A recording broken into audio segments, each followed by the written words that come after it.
নমস্কার, বিটেনে বাঙালির আজকের পর্বে আপনাদের সকলকে স্বাগত। গত বছর এই সময় যে ক্রিসমাস প্যারেড আপনাদের দেখিয়েছিলাম, সকলে এত ভালো রেসপন্স করেছেন যে এবারও মনে হলো যে আপনাদের আবার দেখাই। এবছর চলে এলাম আবার দেখতে। প্যারেড দেখেই বুঝতে পারছেন রাস্তার দুধারে প্রচুর হাজার হাজার মানুষ দাঁড়িয়ে রয়েছে কখন প্যারেডটা আসবে। আর এই প্যারেড দেখতে দেখুন বেশিরভাগ প্রত্যেকটা মানুষের সঙ্গে বাচ্চারাও এখানে সামিল হয়েছে এই ক্রিসমাস প্যারেড এনজয় করার জন্য। তবে এবার কিন্তু ক্রিসমাস প্যারেড দেখতে হচ্ছে বৃষ্টির মধ্যে, এটাই যা।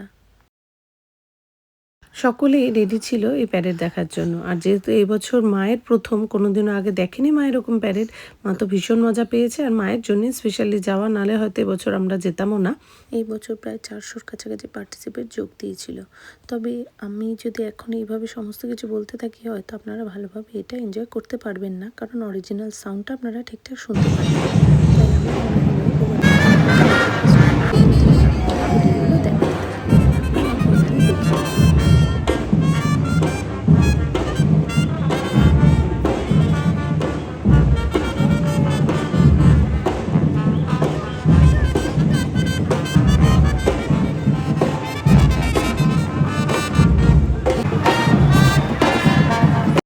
এই প্যারেডে বিভিন্ন দেশের পারফরমেন্স তো দেখতে পারবেনই, তার সঙ্গে স্পেশাল দেখতে পারবেন আমাদের ইন্ডিয়ার ভাংড়া নাচ।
সেদিনের ওয়েদারটা এত বাজে থাকার সত্ত্বেও সকলে মানে ওই বৃষ্টিকে উপেক্ষা করেই যেভাবে পার্টিসিপেট করেছে, সত্যি তাদের কুর্নিশ জানানো উচিত। আমরা হয়তো বৃষ্টির মধ্যে দাঁড়িয়ে দেখছিলাম, কিন্তু অতটা পথ তারা অতিক্রম করেছে খুবই কষ্টে।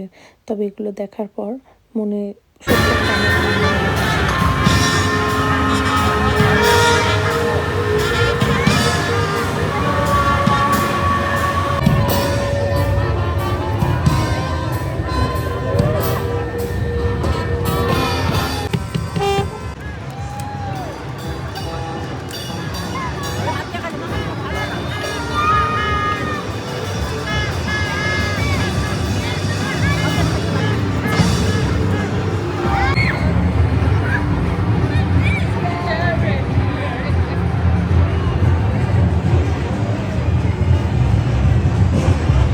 শরতের আকাশ দেখে যেমন মানুষের আনন্দ লাগে, ওদের সামনে দাঁড়িয়ে ওদের দেখে মনে যেন তার চেয়ে বেশি আনন্দ লাগছিল। এত অপূর্ব লাগছিল এদের সাদা ড্রেসটা পরে, পুরো মেঘ রাশি যেন ভেসে বেড়াচ্ছে। আর তারপরেই বাচ্চারা এই পেঙ্গুইনদের দেখে একেবারে হুল্লোড়ে মেতে উঠলো, খুব চেঁচামেচি করছিল, ওদের দেখে এত মজা লাগছিল। আর আমার উচ্ছ্বাস দেখে একজন পোলার বিয়ার তো আমার সঙ্গে হ্যান্ডশেকই করে নিল।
হাত দেখাও।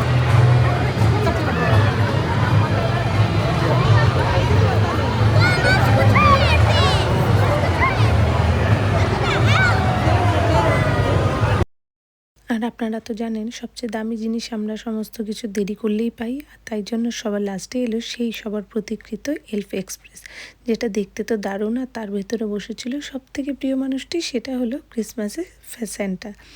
আর এই ফাদার স্যান্টাকে দেখার জন্য সবাই কিন্তু ওয়েট করেছিল। দেখুন এক গাদা গিফটস নিয়ে সাঙ্গপাঙ্গ নিয়ে স্যান্টা এলফ এক্সপ্রেসের মধ্যে থেকে সকলকে হাত বাড়িয়ে ক্রিসমাসের আগাম শুভেচ্ছা জানিয়ে দিয়ে গেল। আর এর সাথেই শেষ হলো 2025-এর ম্যানচেস্টার ক্রিসমাস প্যারেড। আর অবশ্যই আপনাদের মতামত জানাবেন।